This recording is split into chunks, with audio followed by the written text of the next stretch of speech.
What is going on, bro? Welcome to the video. As y'all know, we had COVID a few weeks back, and we're all better, but we still haven't fully recovered our taste and our smell. And I know because first thing every morning, I wake up while Julia's still sleeping. I go to the bathroom, it doesn't even smell bad. That's disgusting. But that's how I know. In the end of the last video, I had a pre-workout, and I was like, oh my God, guys, I think I can taste again. I can taste this a little bit, man. I'm not even joking. I can kind of taste this. And I've recovered like 15% of my taste. Is it the same for you? Same, yeah. But it's just plateaued. So we're trying out, it's this TikTok trend. So I'm almost positive this is just bullshit. But you char an oven on the stove. You mix brown sugar in. You char an oven on the stove? You mean an orange. An orange, not an onion. And then you're supposed to eat this, and then your taste comes back. So we've done that. Let's try this out. I haven't done it yet. Here's the thing, onions are so like... Onions? Oranges are so citrusy and acidic that like, I feel like it gives like the false sensation of taste. And this is I taste it. This is the biggest bro science. Yeah, no, that's what I'm saying. But you probably could have tasted oranges or onions or whatever we eating a few weeks ago. Bro science. We'll get back to you.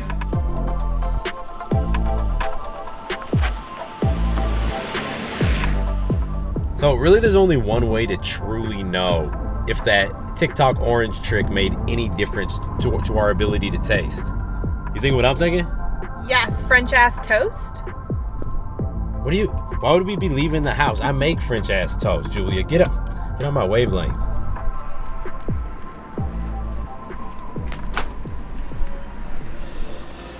The answer is obviously tacos, Julia. Like where have you been living? Guys, look how tiny these tacos are. Those are street tacos. Breakfast tacos is if I can taste anything, man. I know I failed last time, but if I can taste anything, it's gonna be breakfast tacos. And even though I think that's bro science BS, part of me's hoping that I'm at least up to like 50% taste. I was really hoping that TikTok thing worked because I really wanted my taste back. But I think I'm still at 15. Maybe I'm at 16, 17. It didn't do shit. All right, it's been what? 3 years we've been dating now? 4. You need to know this. It's been 4. You're right. Thanksgiving 4 years ago was the day we met. Well, we did a little bit more than meet that day. We did a lot of meeting. But 4 months after that, we started officially dating. And then later that year, I think it was September, we moved in together. Which means it wasn't even a full year that we moved in together after I met you. It's kind of fast, man. Good thing it worked. Well, it did work out. So it's been 3 years, that means now that we've been living together, Boston to Austin. Now we're homeowners in Houston. It's kind of crazy to think. Like, it's been a journey. Long journey. Y'all have to realize that when I met Julia, I was 27. And I had already put myself like through the ringer in terms of my dating life. Y'all know I had really low confidence, and then I worked through a lot of rejection. I actually had a couple girlfriends, and I had finally gotten to the point where I was living that bachelor life, man. I was spinning plates. I finally figured out how to kind of casually date a few girls at the same time. And so when I started dating Julia and we were exclusive, that was kind of a leap of faith. But it was going really well, and I did want to move in with her. But once we moved in together, man, I'm not shitting you. For the first 2 or 3 weeks, I became a head case because I was like, we signed a lease to be in this apartment for 1 year. And if things go south, like, did I do this too soon? If things go south, it's going to be so messy. And I was thinking so much about this that I couldn't be present with Julia. I don't know if you know this, but even when we were like hooking up, a few times I was having trouble focusing, man, because I was so worried. And I thought I was just going to psych myself out and ruin the whole relationship.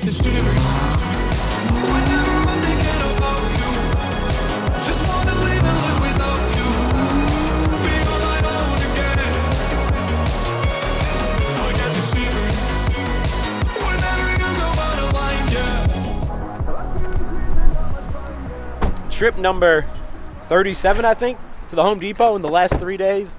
And guys, check it out. Last night, I was sweeping out the garage, and I was doing like a good job of sweeping out the garage. And Julia looks at me, and what do you say? This is ultimate dad mode, ultimate homeowner mode. And I couldn't even be defensive because, like, I was trying to sweep it. Like it He was was like, I need to get it clean. like it genuinely was bothering me that there was dust and sand in our garage. Ready? I don't know if y'all can see this, but I've been a homeowner for 1 month now, and my hands look like I've been working in manual labor for the last 30 years of my life. Like there's grime on there that just won't wash off. I hate Home Depot because I feel like every time you go in it, you're like a chicken with your head cut off and you buy all the wrong stuff. I'm kind of learning my way around. Today we're going to replace these LED lights. We're having an electrician put in the ceiling lighting for our gym, and he told me these ones are only 650 lumens, and he was like, bro, there's no way you're gonna see your gains. You need to have brighter lights. I'm not sure if he was talking shit. See guys, I told you he doesn't know what he's doing. He's on the phone with the electrician trying to figure out what lights to buy for the gym. You know, like the wall switch, do I need to buy one that's dimmable?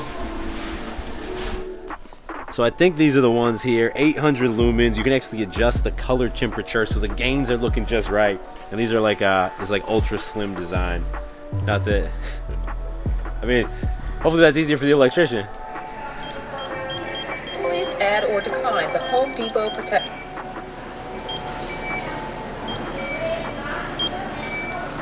I feel like a boss chicken out here, man. Boom.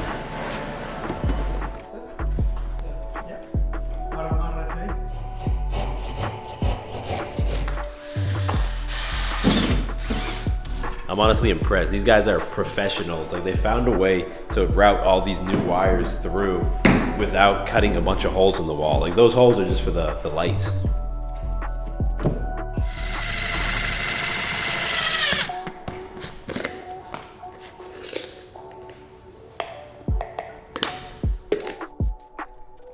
Woo! Bro, take a look at this gym right now, man. These lights really, they make such a big difference. It really starts to tie everything together and make it feel like you're at an actual gym. And let me tell you, we were very deliberate with the placement of the lights. Like in the workout edit you're about to see, the lighting is just godly, and we're not done yet. We actually extended the gym floor by 3 feet. We got some big plans. We got a big piece of equipment coming soon.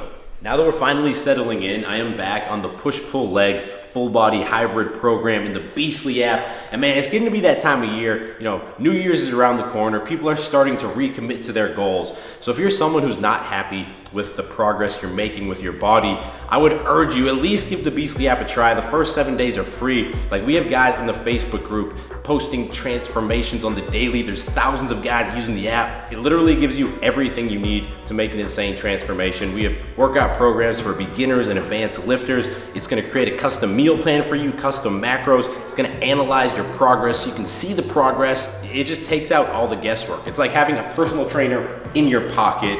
So if you wanna start your 7-day trial now for free, swipe up. You can't swipe up. Click the first link in the description, bro. You ready to go, babe? You ready to get this workout? Hell yeah, let's go. Tell them about let's get these gains. Let's get these gains, bruh.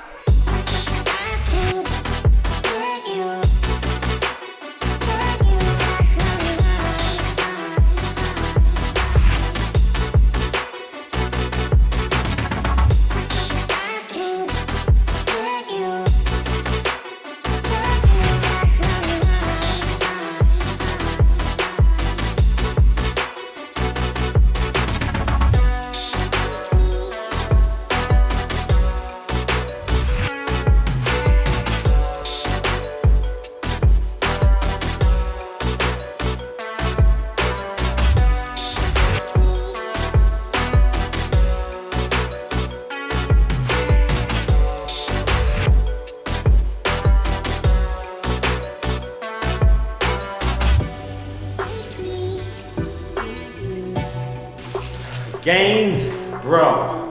Are you kidding me with this lighting right now, man? Take a look at this. God damn. It's like somebody's gonna have to drag me out of this gym. Gains, bro. So obviously me and Julia, we're still living together 4 years later, 3 years later. And we actually got engaged earlier this year, so things are going well. But it's funny because, you know, most of the dating advice that I give and that you find online, almost all of it, it's about those first few stages of dating when you're meeting girls, approaching girls, going on the first few dates, which is obviously important, but not too many people talk about the relationship game. And especially like once you move in with a girl, there was a few challenges that, like I kind of got blindsided. I didn't see them coming. Now the first one, maybe I saw it coming a little bit because you see so many relationships go down this path where obviously the first few times you hang out with a girl, it's exciting, all this sexual tension builds up, and then when you finally hook up, it's like, damn, this is amazing, this is new, it's really enjoyable. If you start dating a girl, it becomes a little bit more routine, and then when you move in with a girl, it can become very routine, and that's when a lot of relationships, they lose that sexual polarity, and they can become boring and stale. And I think that we went down that road a little bit at first where, we'd kind of take a shower, be getting ready to put ourselves to bed, and then be like, hey, do you want to do this? Yeah, are we about to do this right now? And I think the core problem, at least for us, is that as time goes on, the act of hooking up, by definition, it becomes less of a special new thing. So it's easy for me or Julia to be really anxious and worried about something related to work maybe, and that's what we're focused on even if the other person's in the mood. And I think that the key for us has been realizing the power of foreplay, because sex, it's such a psychological thing, right? No, and if the other person's relaxed and in a better mood, it makes sex so much better. So if I'm in the mood and I can tell Julia's kind of high strung in the moment, I'll be like, yo, I can tell you're stressed out, lay down, let me give you a little neck rub, let me give you a little body rub. And I start massaging her, maybe I start kissing her on the neck a little bit. And usually that's gonna relax her to the point, when you're relaxed and your mind's calm, at that point, arousal becomes the natural thing. Now, the thing I really wasn't prepared for was dealing with confrontation, because if you're dating a girl but not living together, it's like you get in a fight, then you go home or she goes home, but it usually blows over. But when you're living with someone, especially in a 350 square foot apartment in Boston, there's nowhere to go, bro, there's nowhere to hide.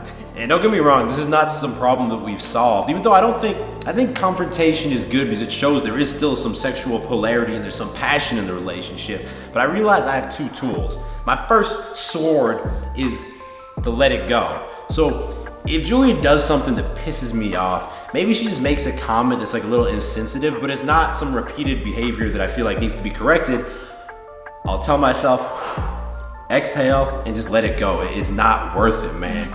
And if I tell myself that, I usually can just let it go. The second situation is the difficult one, that the other person is repeatedly doing some behavior that's not okay with you, and you need to call it out, but you don't want to be butthurt because then it's going to blow up. So an example of this might be well, I have plenty. No, but David always drinks greens in the morning, so he gets this big green mustache, and then afterwards he takes my white towels and he wipes the green all over the towels, and it stains my towels. Yeah, so let's say Julia is trying to get me to not keep doing that, which I kind of suck at. She used her therapy background and she educated me on the appropriate way to go about this. Yeah, if you use I feel statements, it puts it on you instead of putting it on the other person. I don't like when you do this. Instead, you say, I feel that you are ruining my towels every time you get your green mustache on it, and it makes me upset. Because then I'm okay, my natural inclination is not going to be no, fuck you. It's going to be oh shit, this is making her feel a certain way. This is making her feel bad. Not stop ruining my towel, stop doing this. Yeah. Start with I feel, such a small thing. It can make a massive difference.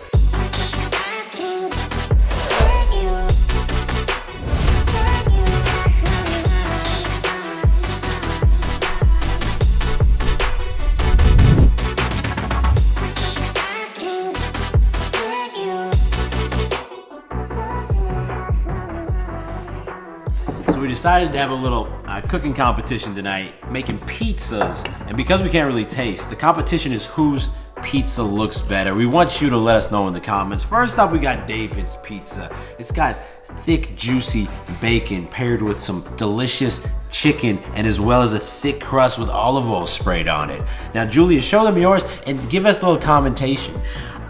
No, it's not a fair fight because I'm gluten-free and everyone knows gluten-free crust absolutely sucks. But if I could taste this, I think mine would be better. Go ahead and leave a comment below. If you like me and care about me, pick mine. Yeah, I know, brother. My pizza was way, way better. I know. Thanks for the comment. By the way, those same electricians, absolute professionals, they also mounted this only 2 light bulbs in there, this chandelier over the dining room table, as well as this entryway one here. Wait, let me turn that light on for y'all. This one is pretty dope as well. And then this one over here, let me tell y'all, this one was an absolute beast. Long story short, it's a very heavy chandelier. It's from Restoration Hardware, and they were getting ready to mount it. They had this massive ladder in here, and I was like, hey, let me know if y'all need a hand. And I was expecting them to be like, no, we're all good. But they were like, yes, we need a hand. So I thought I was just gonna hand the chandelier up to them and they were gonna take care of it. They had me get literally to the top of the ladder, man. And one guy bounced to go up into the attic to secure it up top. And then I was basically holding the chandelier by myself. And at one point I was like, man, I was not mentally prepared for this. 5 minutes ago, I was eating my dinner, and now I'm risking it all. This guy's about to fall off and topple down on me. Anyway, I hope y'all enjoyed the video. Kind of the take-home message I got for y'all is that I think it's easy to fall into this mindset that like approaching girls and setting up dates, it's so tiring and frustrating and challenging. You know, once I get a girl who's truly attracted to me, then after that, there's no more challenges. Life's gonna be easy, all the work is done. And it's like, for sure, there's a lot of frustration to being single and going through that dating process. But you have to realize a different set of challenges come like once you're in a relationship, whether you're living with a girl or not. And if you kind of delude yourself and think it's all gonna be easy after that, well, you're never gonna keep girls attracted. And at the same time, you're probably gonna get in a lot of kind of toxic, shitty relationships. If you're still watching the video, I appreciate you so much, bro. Give it a thumbs up. If you're new to the channel, you might want to consider clicking subscribe and turning the notification bell on because I drop 2 new videos every single week and you don't want to miss them. I will talk to all of y'all in the next video. Stay beastly.